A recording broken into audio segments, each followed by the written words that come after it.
Welcome to my YouTube channel Techgene. इस video में हम एंगुलर के एक बहुत इंपॉर्टेंट कॉन्सेप्ट को डिस्कस करेंगे which is tree shaking service. आप जब भी एंगुलर का इंटरव्यू देने जाओगे तो 99.9% चांस ये है कि आपसे ट्री शेकिंग सर्विस से रिलेटेड लाजमी इंटरव्यू क्वेश्चंस में पूछा जाए। ठीक है, जब इसके लिए मैंने एक सेपरेट वीडियो भी बनाई है क्योंकि ये एक बहुत इंपॉर्टेंट कॉन्सेप्ट है। आपसे ट्री शेकिंग सर्विस के नाम से भी ये कॉन्सेप्ट पूछा जा सकता है और आपसे ट्री शेकिंग प्रोवाइडर के नाम से भी ये कॉन्सेप्ट पूछा जा सकता है। कॉन्सेप्ट सेम है, आपने आंसर सेम करना है। बस मैंने आपको बता दिया कि भाई बहुत सारे लोग आपसे ट्री शेकिंग सर्विस के नाम से भी ये चीज पूछ सकते हैं और बहुत सारे लोग आपसे ये ट्री शेकिंग प्रोवाइडर के नाम से भी ये चीज पूछ सकते हैं। ठीक है, सबसे पहले हम क्या करेंगे, हम यहां पर अगर एक न्यू सर्विस जनरेट करेंगे तो उसके लिए मैं यहां पर आकर लिखूंगा ng जनरेट सर्विस और अपनी सर्विस का नाम आप कुछ भी रख सकते हो। मैंने यहां पे सर्विस का नाम रख दिया है ट्री। जरूरी नहीं है आपने यहां पे अपनी सर्विस का नाम ट्री रखना है तभी हम ट्री शेकिंग सर्विस को इंप्लीमेंट कर सकते हैं, ऐसा कोई कॉन्सेप्ट नहीं है। आपने यहाँ पे कोई भी सर्विस बनानी थी, जैसे हमने पुरानी भी कुछ सर्विसेज बनाई हुई थी जो हमने प्रीवियस वीडियोज में डिस्कस भी की थी,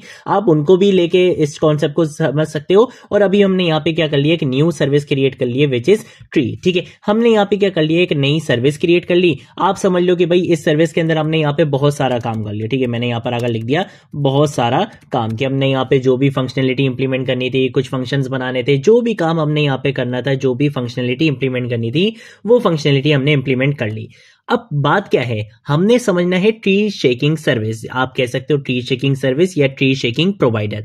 ये कॉन्सेप्ट बेसिकली होता क्या है, देखो एंगुलर के 16 वर्जन से पहले एक प्रॉब्लम थी। वो प्रॉब्लम क्या थी कि लेट सपोज अगर मैंने यहां पे कोई सर्विस बनाई और उस सर्विस को मैंने अपनी एप्लीकेशन में कहीं पर भी इंजेक्ट नहीं करवाया, यानी कि अपनी उस सर्विस को कहीं पर भी मैंने अपनी एप्लीकेशन में यूज नहीं करा, तो इशू क्या आएगा कि जब मैं अपनी एप्लीकेशन को डिप्लॉय करने लगूंगा तो डिप्लॉय करने से पहले हमें अपनी एप्लीकेशन की बिल्ड बनानी पड़ती है। ठीक है, जिसको हम क्या करते हैं, प्रोडक्शन लेवल पे डिप्लॉय करते हैं। क्योंकि ये जो हम काम कर रहे होते हैं यहाँ पे बहुत सारी ऐसी डिपेंडेंसीज होती हैं जो सिर्फ डेवलपमेंट साइड पे ही जरूरी होती हैं, उनका प्रोडक्शन साइड पे कोई काम नहीं होता है। ठीक है, तो हमें क्या बनानी पड़ती है, जब हम अपनी एप्लीकेशन को कंप्लीट कर लेते हैं तब हम अपनी एप्लीकेशन की बिल्ड बनाते हैं। बिल्ड में क्या होता है कि सारी जो जरूरी चीजें होती हैं जो प्रोडक्शन साइड के लिए नेसेसरी होती हैं और जो आपका वो कोड होता है जो एक्चुअल में यूज हो रहा होता है आपके एप्लीकेशन में, सिर्फ वो आ जाता है बिल्ड के फोल्डर में। बाकी जो एक्स्ट्रा चीज होती हैं, जो सारी डेवलपमेंट साइड की चीज होती हैं, वो सारी रिमूव कर दी जाती हैं। ठीक है, ये बेसिकली क्या होता है, बिल्ड का पर्पस होता है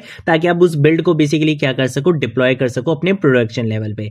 अब इशू क्या आता था एंगुलर के 16 वर्जन से पहले कि अगर हमने यहां पे कोई भी सर्विस बनाई और उसको हमने यूज नहीं करा, यानी कि वो एक अनयूज सर्विस है, वो हमारा एक एक्स्ट्रा कोड है, हमारा उसका कोई लेना देना नहीं है, लेकिन हम जब उसकी बिल्ड बनाते थे तो वो बाय डिफॉल्ट वहां से रिमूव नहीं होती थी। यानी कि जो एक्स्ट्रा सर्विसेज यहां पे बनी हुई होती थी, एक्स्ट्रा कंपोनेंट्स बने हुए होते थे या एक्स्ट्रा मॉड्यूल्स होते थे, वो सारे भी बिल्ड के अंदर इंक्लूड हो जाते थे, उनको रिमूव नहीं किया जाता था। तो इससे क्या होता था, हमारी एप्लीकेशन का साइज भी बढ़ता था, हमारी एप्लीकेशन हैवी भी होती थी, हमारी एप्लीकेशन की परफॉर्मेंस पे भी ऑब्वियसली फर्क आता था क्योंकि जो चीज हम यूज ही नहीं कर रहे वो भी हमारे प्रोडक्शन साइट पर चली जाती थी, वो भी साथ में डिप्लॉय हो जाती थी। ठीक है, तो ये एक इशू था एंगुलर 16 से पहले। लेकिन एंगुलर 16 के बाद जब हमारे पास यहां पे ये प्रोवाइड इन का कॉन्सेप्ट आया और हमारे पास यहां पे जो बेसिकली कंपोनेंट्स आए वो स्टैंड अलोन कंपोनेंट्स आए, तो उसके बाद से हमारे पास एक बाय डिफॉल्ट कॉन्सेप्ट आ गया which is tree shaking service. अब ये ट्री शेकिंग सर्विस क्या होती है, ट्री शेकिंग सर्विस का मतलब ये होता है कि ऐसी सर्विसेज जिनको आपने कहीं पर भी इंजेक्ट नहीं किया, यानी कि ऐसी सर्विसेज जिनको आपने अपनी एप्लीकेशन में यूज नहीं करा, जब आप अपनी एप्लीकेशन की बिल्ड बनाते हो तो वो उसको वहां पे इंक्लूड नहीं करता है, वो उसको वहां पे एक्सक्लूड कर देता है, हटा देता है। वो समझता है कि भाई ये एक्स्ट्रा कोड है, इसको जब आपने अपनी एप्लीकेशन में यूज नहीं करा तो इसको मैं प्रोडक्शन साइट पर लेकर नहीं जाऊंगा। जब आप अपनी एप्लीकेशन की बिल्ड बनाते हो तो वो वहां पर इंक्लूड नहीं होता है। आपसे इंटरव्यूज में पूछा जा सकता है इसका रीजन, इसके बैकएंड की लॉजिक पूछी जा सकती है कि भाई कैसे यूज नहीं होता, वो मैं आपको भी बता देता हूं। हमने यहां पे क्या लिखा हुआ है, प्रोवाइडेड इन रूट। एंगुलर 16 से पहले क्या होता था कि हम यहाँ पे प्रोवाइडेड इन रूट नहीं लिखते थे, हमें अपनी सर्विसेज को कंपोनेंट्स के अंदर जाके इंपोर्ट्स के अंदर जाकर उनको कॉल करवाना पड़ता था। तो इससे क्या होता था कि वो वहां से उनको रिमूव नहीं कर पाता था, उसको पता नहीं चलता था कि आपने सर्विस को एक्चुअल में यूज करा है या नहीं करा। लेकिन एंगुलर 16 के बाद से जो हमारे पास ये प्रोवाइडेड इन रूट का कॉन्सेप्ट आया, जिसमें हमारे पास जो सर्विसेज होती हैं वो बाय डिफॉल्ट सिंगलटन बनती हैं। सेम ऐसे ही जो हमारे कंपोनेंट्स होते हैं वो by default stand alone components होते हैं। तो इन कॉन्सेप्ट्स के आने के बाद से हमारे पास जो ट्री शेकिंग सर्विस का कॉन्सेप्ट है ना, वो बाय डिफॉल्ट हमारी एंगुलर एप्लीकेशन में इंप्लीमेंट होकर आता है। और पता कैसे चलता है कि भाई हमारी वो सर्विस यूज हो रही है या नहीं हो रही? आपने पहले भी देखा था कि जैसे हमने यहाँ पे बनाई थी यूटिलिटी सर्विस, ठीक है, हमने यहाँ पे यूटिलिटी सर्विस बनाई थी कि भाई ये हमारी सर्विस है। अब कैसे पता चलेगा कि ये सर्विस यूज हो रही है या नहीं हो रही? उसके लिए एंगुलर क्या करता है, चेक करता है कि क्या आपने इस सर्विस का कोई इंस्टेंस क्रिएट करा था या नहीं करा था। जैसे कि अगर मैं यहां पर आता हूं, यहां पर आने के बाद हम यहां पे जाते हैं, यूटिलिटी सर्विस का हमने कंपोनेंट बनाया था और इसके जो टाइपस्क्रिप्ट की फाइल है, अगर मैं यहां पर आता हूं, यहां पर आकर आप देख सकते हो हमने इस सर्विस का यहां पे क्या बनाया था, इंस्टेंस बनाया था। तो जैसे ही हमने इस सर्विस का इंस्टेंस बनाया तो यहां पे एंगुलर को पता चल जाएगा कि आपने ये जो सर्विस बनाई थी इस सर्विस को आपने यहां पे यूज कर लिया है। लेकिन अगर आपने कोई भी सर्विस क्रिएट करी और उस सर्विस का इंस्टेंस आपने किसी भी कंपोनेंट के अंदर नहीं बनाया, इट मींस कि वो सर्विस एक्स्ट्रा सर्विस है, वो अनयूज कोड है और जब आपकी एप्लीकेशन की बिल्ड बनाई जाएगी वो वहां पर उस चीज को इंक्लूड नहीं करता है। तो ये चीज आपसे इंटरव्यू क्वेश्चंस में पूछी जा सकती है कि ट्री शेकिंग सर्विस का कॉन्सेप्ट क्या होता है। ये आपसे पूछा जा सकता है कि ट्री शेकिंग प्रोवाइडर का कॉन्सेप्ट क्या होता है, ठीक है। तो आपने बताना है कि भाई एंगुलर 16 के बाद से ये प्रोवाइडेड इन का जो कॉन्सेप्ट आया था, जिसमें हमारी जो सर्विसेज होती हैं वो सिंगलटन सर्विस बना दी जाती हैं। और जब भी हम अब कोई भी सर्विस बनाते हैं, अगर हमने उस सर्विस का इंस्टेंस किसी भी कंपोनेंट में बनाया है तो उस सर्विस को हमने यूज कर लिया।